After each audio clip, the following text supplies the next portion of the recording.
Hello and welcome to our recipe tree. It's Jane and I am going to have you look over my shoulder and I'm going to show you a cool new feature we have on our recipe tree, and it is a ChatGPT-based tool that's powered by our recipe tree, and it will guide you through writing the stories for your recipes. So let's not waste time, let's get started.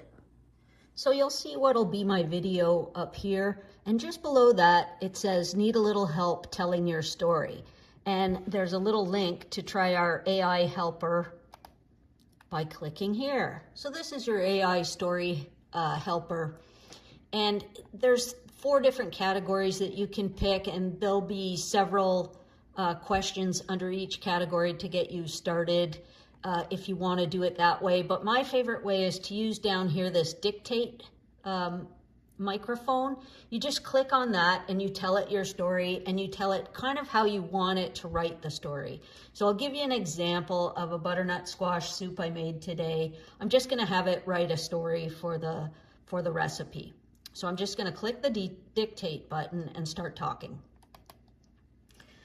So Jane's squash was rotting in the cold storage, and she had to act fast to find a recipe for roasted butternut squash soup.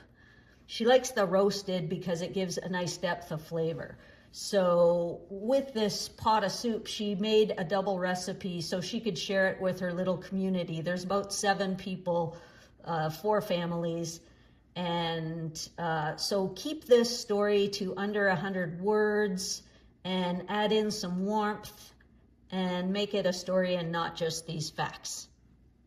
So then you click the check mark here, and then it writes up your words. I'll just take out the so then, and click the arrow, and that enters it, and it's just going to wait a second and put together a little story for me. So we'll see how it does.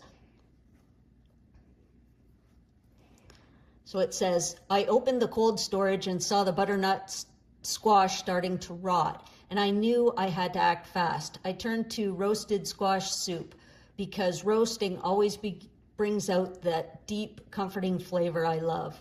As the squash caramelized in the oven, the kitchen felt warmer and more hopeful. I made a double batch, filling a big pot so there would be plenty to share.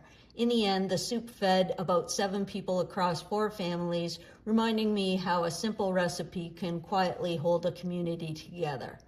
So now I can make tweaks to this. I can tell it, that's too sappy, or I can tell it, make it shorter, or make it a little bit longer, or change whatever you want.